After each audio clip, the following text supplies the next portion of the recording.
शांति। ओम शांति। ओम शांति। ओम शांति। ओम शांति।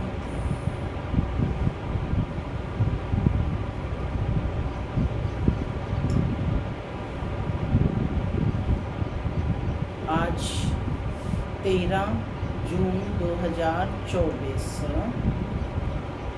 आज बाबा ने मीठी मधुर मुरली में सेवा की युक्तियाँ बताई हैं कि हम बच्चों को किस प्रकार से सेवा करनी है। कैसे सेवा करनी है कि सबसे पहले तो आत्मा को परमात्मा का परिचय देना है कि वह परमात्मा कौन है। जब बाप में निश्चय होगा तो स्वयं में भी निश्चय हो जाएगा कि बाप कौन है। बिंदु रूप ज्योति स्वरूप है, तो आत्मा भी बिंदु रूप ज्योति स्वरूप है। माने रचना और रचता दोनों की जानकारी हमें देने का बाबा ने कहा कि सबसे पहले परमात्मा में निश्चय बुद्धि हो तो आत्मा में भी निश्चय बुद्धि हो जाएंगे कि वह बाप प्यार का सागर है। तो आत्मा को भी क्या बनना है, मास्टर प्यार का सागर बनना है। सबको बाप की याद दिलानी है, खुद भी याद में रहना है और सबको भी बाप की याद दिलानी है। सुनते हैं आज के डायरेक्ट ईश्वरीय महावाक्य। बाबा कहते, मीठे बच्चे पहले हर एक को यह मंत्र कूट कूट कर पक्का कराओ कि तुम आत्मा हो। पहले हर एक को यह मंत्र कूट कूट कर पक्का कराओ कि तुम आत्मा हो। तुम्हें बाप को याद करना है, याद से ही पाप कटेंगे। प्रश्न है, सच्ची सेवा क्या है जो तुम अभी कर रहे हो? सच्ची सेवा क्या है जो तुम अभी कर रहे हो? क्या सच्ची सेवा है जो बच्चे कर रहे हैं? बाप का बनने पर कर रहे हैं। क्या सेवा कर रहे हो? बाबा का परिचय दे रहे हो, है ना, औरों को। और क्या कर रहे हो? क्या सहयोग दे रहे हो? तन मन धन से सहयोग दे रहे हैं। सुनते हैं बाबा का उत्तर। बाबा कहते, भारत जो पतित बन गया है उसे पावन बनाना यही सच्ची सेवा है। लोग पूछते हैं, तुम भारत की क्या सेवा करते हो? तुम उन्हें बताओ कि हम श्रीमत पर भारत की वह रूहानी सेवा करते हैं जिससे भारत डबल सिर ताज बन जाता है ना। कैसी सेवा कर रहे हैं? जिससे भारत डबल सिर ताज बने। भारत में जो पीस प्रॉस्पेरिटी थी उसकी हम स्थापना कर रहे हैं। ओम शांति। माना, मैं आत्मा शांत स्वरूप हूँ, शांति मेरा स्वधर्म है। बाबा कहते, मीठे बच्चे अब घर वापस जाना है तो पढ़ाई पढ़नी है, यानी तैयारी करनी है। पहला सबक पाठ है, बच्चे अपने को आत्मा समझो अथवा मन मना भव। यह है संस्कृत अक्षर। अब बच्चे जब सर्विस करते हैं तो पहले ही उनको अलफ पढ़ाना है। सबसे पहले उनको क्या पढ़ाना है? अलफ पढ़ाना है। अलफ से अल्लाह मिले, माने भगवान का जो हमारा बाप है उसका परिचय सबको देना है। जब भी कोई आए तो शिव बाबा के चित्र के आगे ले जाना है। क्यों ले जाना है? क्योंकि भगवान में तो सब विश्वास करते हैं ना, और कोई चित्र के आगे नहीं। सबसे पहले किसके? सिर्फ शिव बाबा के चित्र के सामने ले जाना है। पहले पहले बाप के चित्र के पास उनको कहना है कि बाबा कहते हैं कि अपने को आत्मा समझ मुझ बाप को याद करो। मैं तुम्हारा सुप्रीम बाप भी हूँ, सुप्रीम टीचर भी हूँ, सुप्रीम गुरु भी हूँ। सबको यह पाठ सिखलाना है, शुरू ही वहाँ से करना है। अपने को आत्मा समझ और मुझ बाप को याद करो, क्योंकि तुम जो पतित बने हो फिर पावन सतो प्रधान बनना है। इस सब में सब बातें आ जाती हैं, इस पाठ में सब बातें आ जाती हैं। सभी कोई ऐसे करते नहीं हैं। बाबा कहते हैं पहले पहले शिव बाबा के चित्र पर ही ले जाना है। बाबा ने क्या कहा, सभी कोई ऐसे करते नहीं हैं। माने अन्य अन्य चित्रों के बारे में हम उन्हें समझाने लग जाते हैं, कल्प वृक्ष, सृष्टि चक्र, है ना, 84 जन्मों की कहानी। लेकिन बाबा कह रहे हैं पहले उन्हें बाप में निश्चय हो, सबसे पहले बाप का परिचय देना है, तब आगे बढ़ना है। तो बाबा कहते कि पहले पहले शिव बाबा के चित्र पर ही ले जाना है। यह बेहद का बाबा है। बाबा कहते हैं मामिकम याद करो, अपने को आत्मा समझो तो बेड़ा पार हो जाएगा। याद करते करते पवित्र दुनिया में ही पहुंच जाना है। ये सबक कम से कम 3 मिनट तो घड़ी घड़ी पक्का करना है। बाप को याद किया है क्या, पूछ रहे हैं, किया है? बाबा बाबा भी है, रचना का रचयिता भी है। बाबा बाबा भी है और रचना का रचयिता भी है। रचना के आदि मध्य और अंत को जानते हैं, क्योंकि मनुष्य सृष्टि के बीज रूप है। पहले पहले तो यह निश्चय कराना है, इस मनुष्य सृष्टि का बीज रूप परमात्मा है। बाप को याद करते हो क्या? फिर उनसे पूछना है कि बाप को याद करते हो क्या? यह नॉलेज बाप ही देते हैं। देखो बाबा एक एक स्टेप बता रहे हैं कि किस प्रकार से सेवा करनी है। हमने भी बाप से नॉलेज ली है, उन्हें बताओ कि हमने भी बाप से नॉलेज ली है, जो आपको देते हैं। माने जो कुछ बता रहे हैं वह भगवान वाच है। पहले पहले ये मंत्र पक्का कराना है, अपने को आत्मा समझ बाप को याद करो तो धन के बन जाएंगे। इसके ऊपर ही समझाना है। जब तक ये नहीं समझे तब तक पैर आगे बढ़ाना ही नहीं है। माने बाबा ये कह रहे हैं कि रचना और रचता दोनों का जो ज्ञान है वो विस्तार से देना है। पहले पहले बाप का परिचय पूरे विस्तार से उनको दो, 2 दिन 3 दिन, जब तक उनको पक्का ना हो जाए। और 7 दिन भी दो तो कोई हर्जा नहीं है, बाप का ही परिचय उन्हें दो। और उसके बाद जब मुरली सुनेंगे तो धीरे धीरे वो सारी चीज़ें समझ में आएंगी, क्योंकि बाप कौन है? बिंदु, और गुणों में सिंधु, तो सारी बातें समझ आएंगी। तो कहते हैं कि यह मंत्र सबको पक्का कराना है कि अपने को आत्मा समझ या बाप को याद करो तो धन के बन जाएंगे। इसके ऊपर ही समझाना है। जब तक यह नहीं समझे तब तक पैर आगे बढ़ाना ही नहीं।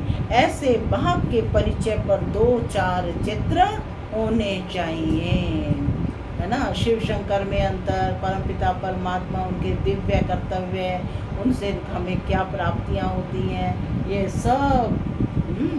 सब बाबा कहते हैं सब इन चित्रों के माध्यम से समझाना। तो इस पर अच्छी रीति समझाने से उनकी बुद्धि में आ जाएगा कि हमको बाप को याद करना है और वही सर्वशक्तिमान है। उनको याद करने से पाप कटे जाएंगे। बाप की महिमा तो क्लियर है ना सबको, बाप की महिमा वह प्रेम का सागर, सुख का सागर, शांति का सागर, हर चीज का सागर। पहले पहले ये जरूर समझाना चाहिए कि अपने को आत्मा समझ मामेकम याद करो, देह के सब संबंध भूल जाओ। मैं सिख हूँ, मैं फलाना हूँ, ये छोड़ एक बाप को याद करना है।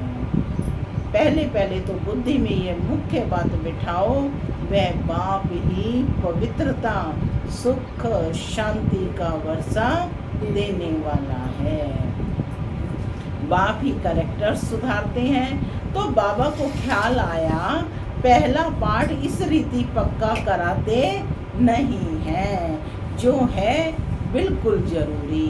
तो बाबा ने जो सेवा की युक्ति बताई है, इस रीति से पहला पाठ पक्का कराना है। जितना यह अच्छी रीति कूटेंगे उतना बुद्धि में याद रहेगा।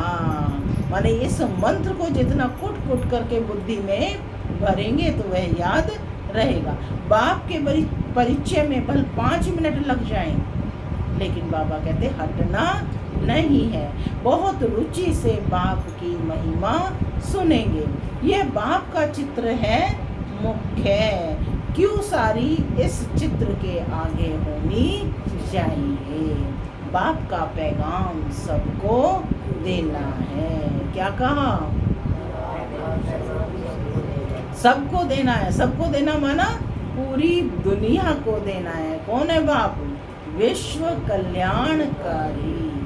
फिर है रचना की नॉलेज कि ये चक्र कैसे फिरता है। जब बाप में निश्चय बुद्धि हो जाए तब चक्र का ज्ञान। जैसे मसाला कूट कूट कर एकदम महीन बनाया जाता है ना, तुम ईश्वरीय मिशन हो तो अच्छी रीति एक एक बात बुद्धि में बिठानी है। कौन हो?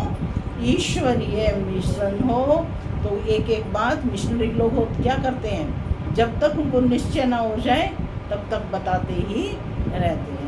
तो एक एक बात बुद्धि में बिठानी है, क्योंकि बाप को ना जानने के कारण सब निधन के बन पड़े हैं। परिचय देना है, बाबा सुप्रीम बाप है, सुप्रीम टीचर है, सुप्रीम गुरु है। तीनों ही कहने से फिर सर्वव्यापी की बात बुद्धि से निकल जाएगी। यह तो पहले पहले बुद्धि में बिठाओ। बाप को याद करना है, तब ही तुम पतित से पावन बन सकेंगे। दैवी गुण भी धारण करने हैं, सतो प्रधान बनना है। तुम उनको बाप की याद दिलाएंगे, इससे तुम बच्चों का भी कल्याण है। तुम उन्हें बाप की याद दिलाएंगे तो तुम्हारा भी इससे कल्याण है। तुम भी मन मनाभव रहेंगे, तो तुम्हारा मन भी किसके साथ कनेक्ट रहेगा? शिव बाबा के साथ। तुम पैगंबर हो। कौन हो सब? तो बाप का परिचय देना है। एक भी मनुष्य नहीं जिसको यह पता हो कि बाबा हमारा बाप भी है, टीचर भी है और गुरु भी है।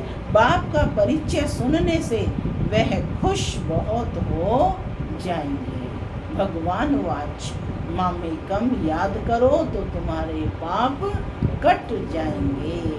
यह भी तुम जानते हो। गीता के साथ फिर महाभारत लड़ाई भी दिखाई है। एक तरफ गीता का ज्ञान दिया जा रहा है, दूसरी तरफ महाभारत की लड़ाई है। अब और तो कोई लड़ाई की बात नहीं है। तुम्हारी लड़ाई है ही बाप को याद करने में, क्योंकि माया घड़ी घड़ी अपनी तरफ खींचती है। तो तुम्हारी लड़ाई किससे है? लड़ाई है ही माया से, है ना। बाप को याद करने, जितना बाप को याद करेंगे उतना लड़ाई होगी। पढ़ाई तो अलग है, बाकी लड़ाई है याद में। विघन किस में डालती है? माया याद में डालती है ना। पढ़ाई तो हो जाती है, क्योंकि सब हैं देहे अभिमानी। तुम अब बनते हो, क्या बनते हो? देही अभिमानी। बाप को याद करने वाले पहले पहले यह पक्का कराओ कि वह बाप, टीचर और गुरु है। अभी हम उनकी सुने या तुम्हारी सुने? किसकी सुननी है? बाप की सुननी है। बाप कहते हैं बच्चे अब तुम्हें पूरा पूरा श्रीमत पर चलना है श्रेष्ठ बनने के लिए। हम यही सेवा करते हैं, ईश्वरीय मत पर चलो तो तुम्हारे विकर्म विनाश होंगे। बाप की श्रीमत यह है कि मामेकम याद करो। सृष्टि का चक्र जो समझाते हैं यह भी उनकी मत है, माने यह भी भगवान वाच है कि जो सृष्टि का चक्र समझाते हैं। तुम भी पवित्र बनेंगे और बाप को याद करेंगे तो बाप कहते हैं मैं साथ ले जाऊंगा। क्या गारंटी करते हैं कि तुम भी पवित्र बनेंगे और बाप को याद करेंगे तो बाप कहते हैं मैं साथ ले जाऊंगा। बाबा बेहद का रूहानी पंडा भी है। कौन है बाप? रूहानी पंडा। उनको बुलाते हैं हे पतित पावन, हमको पावन बनाकर इस दुनिया से, इस पतित दुनिया से ले चलो। वह है जिस्मानी पंडे और यह है रूहानी पंडा।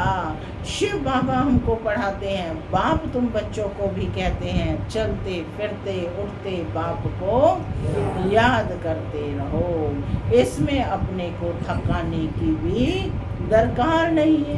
बाबा देखते हैं कभी कभी बच्चे सवेरे सवेरे आकर बैठते हैं तो जरूर थक जाते होंगे। यह तो सहज मार्ग है, हट से नहीं बैठना है। माने बैठ जाओ और लटके लेते रहो। बाबा ने कहा कि इसके तो क्या करो, घूमते जाओ। हट से नहीं बैठना है, बल चक्र लगाओ, घूमो फिरो बहुत रुचि से बाप को। माने 4 बजे उठ करके घूमो फिरो। यदि बैठा नहीं जाता है तो अंदर से बाबा बाबा की बहुत उछल आनी चाहिए। उछल उनको आएगी जो हरदम बाप को याद करते रहेंगे। कुछ ना कुछ और बातें जो बुद्धि में याद है उनको निकालना है। जब बाप की बात करेंगे तो दूसरी बातें ऑटोमेटिकली निकल जाएंगी। तभी का ना बाप है तो बातें नहीं, और बातें हैं तो बाप नहीं। बाप के साथ अति प्यार रहे, वह अतीन्द्रिय सुख भासता रहे। जब तुम बाप की याद में लग जाएंगे तब ही तमो प्रधान से सतो प्रधान बन जाएंगे। फिर तुम्हारी खुशी का पारावार नहीं रहेगा। इन सब बातों का वर्णन यहाँ होता है। इसलिए गायन है कि अतीन्द्रिय सुख पूछना हो तो किससे पूछें? हमसे पूछें ना। कौन बैठे हो? गोप गोपियाँ बैठे ना, गोपी वल्लभ की गोप गोपियाँ। कि अतीन्द्रिय सुख गोप गोपियों से पूछो। अपने को गोप गोपी नहीं समझते हैं तो कि क्या सुख मिलता है? जिनको भगवान बाप बढ़ाते हैं। भगवान वाच मुझे याद करो। बाप की ही महिमा बतानी है। सदगति का वर्षा तो एक बाप से ही मिलता है। सबको सदगति मिलती है जरूर। पहले सब जाएंगे शांति धाम। ये बुद्धि में होना चाहिए कि बाप हमको सदगति दे रहे हैं। शांति धाम सुख धाम किसको कहा जाता है यह तो समझाया है। शांति धाम में सब आत्माएं रहती हैं। वह है स्वीट होम। क्या है Shanti Dham? Sweet home, silence home, tower of silence. क्या क्या नाम दिए बाबा ने? Sweet home, silence home, tower of silence. Tower लगते हैं ना बड़े बड़े, तो ऐसे ही वह टावर ऑफ साइलेंस है। उसको इन आँखों से कोई देख ना सके। उन साइंस वालों की बुद्धि में तो यहाँ इन आँखों से जो चीज़ देखते हैं उस पर ही चलती है। आत्माओं को तो इन आँखों से कोई देख ना सके। माने इन स्थूल आँखों से हम आत्मा को नहीं देख सकते हैं, तो फिर कैसे देखेंगे? ज्ञान का डिवाइन नेत्र चाहिए, दिव्य नेत्र, जिसके द्वारा हम आत्मा को जान सकते हैं, समझ सकते हैं। जब आत्मा को ही नहीं देख सकते तो फिर बाप को कैसे देख सकते हैं। ये समझ की बात है ना, इन आँखों से देखा नहीं जाता। भगवान वाच मुझे याद करो तो पाप भस्म होंगे। ये किसने कहा है? पूरा समझ नहीं सकते तो श्री कृष्ण के लिए कह देते हैं। श्री कृष्ण को बहुत याद करते हैं, दिन प्रतिदिन व्यभिचारी होते जाते हैं, माने अनेकों की भक्ति करते जाते हैं। भक्ति में भी पहले एक शिव की भक्ति करते हैं, वह है अव्यभिचारी भक्ति, माने एक की भक्ति उसको अव्यभिचारी कहते हैं, अनेकों की भक्ति उसको व्यभिचारी कहते हैं। फिर लक्ष्मी नारायण की भक्ति, फिर अन्य की। ऊंचते ऊंच तो है भगवान, वही वर्षा देते हैं यह विष्णु बनने का। भगवान क्या वर्षा देते हैं? विष्णु बनने का। तो बाबा कहते कि तुम शिव वंशी बन फिर विष्णु वंशी के मालिक बनते हो। माला बनती ही तब है जब पहला पाठ अच्छी तरह पढ़ते हैं। बाबा ने स्पष्ट किया है, माला कब बनती है? जब पहला पाठ पक्का किया है। बाप को याद करना कोई मासी का घर नहीं है। मन बुद्धि को सब तरफ से हटाकर एक तरफ लगाना है। जो कुछ इन आँखों से देखते हो उनसे बुद्धि योग हटा दो। बाप कहते हैं मामिकम, याद करो इसमें मूंझना नहीं है। बाप इस रथ में बैठे हैं। कौन से रथ में? ब्रह्मा बाबा में। उनकी महिमा करते हैं कि वह है निराकार। इन द्वारा तुमको घड़ी घड़ी याद दिलाते हैं कि तुम मन मना भव हो रहो। इनके द्वारा माने हमें बाबा को तो बोलना पड़ेगा ना, वाच में आना पड़ेगा। तो वाचा में आकर कहते हैं कि तुम घड़ी घड़ी याद दिलाते हैं कि तुम मन मना भव हो रहो। गोया तुम सब पर उपकार करते हो। तुम खाना पकाने वाले को भी कहते हो शिव बाबा को याद कर भोजन बनाओ, तो खाने वालों की बुद्धि शुद्ध हो जाएगी। एक दो को याद दिलाना है, एक दो को याद दिलाना है कि शिव बाबा याद है। हर एक कुछ ना कुछ समय याद करते हैं। कोई आधा घंटा बैठते हैं, कोई 10 मिनट बैठते हैं। अच्छा 5 मिनट भी प्यार से बाप को याद किया तो राजधानी में आ जाएंगे। राजा रानी हमेशा सबको प्यार करते हैं। तुम भी प्यार के सागर बनते हो, इसलिए सब पर प्यार रहता है। प्यार ही प्यार है। बाप प्यार का सागर है तो बच्चों का भी जरूर ऐसा प्यार होगा, तब वहाँ भी ऐसा प्यार रहेगा। राजा रानी का भी बहुत प्यार होता है, बच्चों का भी बहुत प्यार होता है। प्यार ही बेहद। कैसा प्यार है? प्यार भी बेहद का। यहाँ तो प्यार का नाम नहीं, मार है। वहाँ यह काम कटारी की हिंसा भी नहीं होती। इसलिए भारत की महिमा अपरम अपार है। ठीक है, कैसी महिमा गाई हुई है भारत की? अपरम अपार महिमा गाई हुई है। भारत जैसा पवित्र देश कोई है नहीं। कल भी बाबा ने भारत की महिमा की थी। क्या कहा था? भारत क्या है? अविनाशी खंड है जिसका कभी विनाश नहीं होता है। ये सबसे बड़ा तीर्थ है। क्या कह रहे हैं आज बाबा? यह सबसे बड़ा तीर्थ है। बाप यहाँ भारत में आकर सबकी सेवा करते हैं, सबको पढ़ाते हैं। मुख्य है पढ़ाई। तुमसे कोई पूछते हैं भारत की तुम क्या सेवा करते हो? बोलो तुम चाहते हो भारत पावन हो? अब पतित है ना, तो हम श्रीमत पर भारत को पावन बनाते हैं। सबको कहते हैं कि बाप को याद करो तो पतित से पावन बन जाएंगे। बाप को याद करो तो पतित से पावन बन जाएंगे। हम यह रूहानी सेवा कर रहे हैं। भारत जो सिरताज था, भारत की महिमा पीस प्रॉस्पेरिटी थी, वह फिर से बना रहे हैं। श्रीमत पर कल्प पहले मुआफिक ड्रामा प्लान अनुसार यह अक्षर पूरे याद करो। मनुष्य चाहते भी हैं वर्ल्ड पीस हो, सो हम कर रहे हैं। भगवान वाच बाप हम बच्चों को समझाते रहते हैं, मुझ बाप को याद करो। यह भी बाबा जानते हैं तुम कोई इतना याद थोड़े ही करते हो बाबा को, इसमें ही मेहनत है। याद से ही तुम्हारी कर्मातीत अवस्था आएगी। तुमको स्वदर्शन चक्रधारी बनना है। क्या बनना है?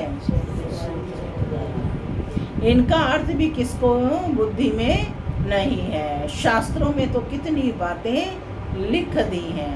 अब बाप कहते हैं जो कुछ पढ़ रहे हो वह सब भूल जाना है, अपने को आत्मा समझना है, वही साथ साथ चलना है और कुछ भी साथ नहीं चलेगा। ये बाप की पढ़ाई है जो साथ चलनी है, उसके लिए कोशिश कर रहे हैं। छोटे छोटे बच्चों को भी कम मत समझो, जितने छोटे उतना बहुत नाम निकाल सकते हैं। छोटी छोटी बच्चियां बैठ बड़े बड़े बुजुर्गों को समझाएंगी तो कमाल कर दिखाएंगी। उन्हों को भी आप समान बनाना है। कोई प्रश्न पूछे तो रिस्पॉन्स दे सकें, ऐसी तैयारी करो। छोटे बच्चे बहुत जल्दी से जवाब देते हैं। फिर जहाँ जहाँ सेंटर्स हों, म्यूज़ियम हो तो उन्हों को भेज दें, ऐसा ग्रुप तैयार करो। टाइम तो यही है, ऐसी ऐसी सर्विस करो। क्या कहा बाबा ने? कैसी कैसी? हैं? बच्चों को तैयार करो, छोटे बच्चों को तैयार करो। बड़े बुजुर्गों को भी छोटी बच्चियां यानी कुमारियां बैठ समझाएं तो कमाल है। कोई पूछे तुम किसके बच्चे हो, बोलो हम शिव बाबा के बच्चे हैं। वे निराकार है, ब्रह्मा तन में आकर हमको पढ़ाते हैं। इस पढ़ाई से ही हमको यह लक्ष्मी नारायण बनना है। सतयुग आदि में लक्ष्मी नारायण का राज्य था ना, इन्हों को ऐसा किसने बनाया? जरूर ऐसे कर्म किए होंगे ना। बाप बैठ कर्म अकर्म और विकर्म की गति सुनाते हैं। शिव बाबा हमको पढ़ाते हैं, वही बाप टीचर गुरु हैं। तो बाप समझाते हैं, मूल बात पर ही खड़ा कर समझाना है। देखो अभी बाबा ने बच्चों का नाम लिया और बच्चे आ गए हैं। इनको सामने बिठाओ, सामने बैठो, इधर को आके यहाँ सामने बैठो। यूट्यूब में आपको सब देख रहे हैं। देखो बाबा ने याद किया बच्चों को, क्या कहा कि बच्चों को भी कम नहीं समझो, वे भी बाप का परिचय लेंगे। शिव बाबा हमको पढ़ाते हैं, वही बाप टीचर गुरु है। बाप ने बैठ कर्म अकर्म और विकर्म की गति सुनाई है। तो बाप समझाते हैं, मूल एक बात पर ही खड़ा कर समझाना है। पहले किसका परिचय देना है? अलफ। अलफ को समझ जाएंगे फिर इतने प्रश्न आदि पूछेंगे नहीं तो क्या है, अनेक प्रश्न पूछते रहते हैं, भगवान वो है, भगवान ये है। तो उनको सबसे पहले किसका पाठ पढ़ाना है? परमात्मा का परिचय देना है, बाप का परिचय देना है। अलफ समझने बगैर तुम बाकी और चित्रों पर समझाएंगे तो माथा खराब कर देंगे। पहली बात है अलफ की, हम श्रीमत पर चलते हैं। ऐसे भी निकलेंगे जो कहेंगे अलफ समझ लिया, बाकी ये चित्र आदि क्या देखने के हैं। हमने अलफ को जानने से सब कुछ समझ लिया, भिक्षा मिली, यह गया। तुम फर्स्ट क्लास भिक्षा देते हो। बाप का परिचय देने से ही बाप को जितना याद करेंगे तो तमो प्रधान से सतो प्रधान बनेंगे। क्या बनेंगे? सतो प्रधान बनेंगे। देखो बाबा कहते हैं ना, बच्चे तुरंत उत्तर देते हैं। अच्छा, मीठे मीठे सिक्की लधे बच्चों प्रति माता पिता दादा का याद प्यार और गुड मॉर्निंग। रूहानी बाप की रूहानी बच्चों को नमस्ते। हम रूहानी बच्चों की रूहानी माता पिता बाप दादा को प्यार और गुड मॉर्निंग और नमस्ते। नमस्ते नमस्ते सदा रहो फरिश्ते। धारणा के लिए मुख्य सार पहला, अतीन्द्रिय सुख का अनुभव करने के लिए अंदर बाबा बाबा की उछल आती रहे, हट से नहीं, रुचि से बाप को चलते फिरते याद करो। बुद्धि सब तरफ से हटाकर एक से लगाओ। एक किसमें लगाओ? शिव बाबा में लगाओ। दूसरा, जैसे बाप प्यार का सागर है, ऐसे बाप समान प्यार का सागर बनना है। सब पर उपकार करना है, बाप की याद में रहना और सबको बाप की याद दिलाना है। आज का वरदान है, शांति की शक्ति के साधनों द्वारा विश्व को शांत बनाने वाली रूहानी शस्त्रधारी भव। शांति की शक्ति के साधनों द्वारा विश्व को शांत बनाने वाले रूहानी शस्त्रधारी भव। क्या बनो? रूहानी शस्त्रधारी। शांति की शक्ति का साधन है शुभ संकल्प, शुभ भावना और नैनों की भाषा। जैसे मुख की भाषा द्वारा बाप का व रचना का परिचय देते हो, ऐसे शांति की शक्ति के आधार पर नैनों की भाषा से, नैनों द्वारा बाप का अनुभव करा सकते हो। स्थूल सेवा के साधनों से ज्यादा साइलेंस की शक्ति अति श्रेष्ठ है। रूहानी सेना का यही विशेष शस्त्र है। इस शस्त्र द्वारा अशांत विश्व को शांत बना सकते हो। स्लोगन, निर्विघ्न रहना और निर्विघ्न बनाना, यही सच्ची सेवा का सबूत है। निर्विघ्न रहना और निर्विघ्न बनाना, यही सच्ची सेवा का सबूत है। ओम शांति।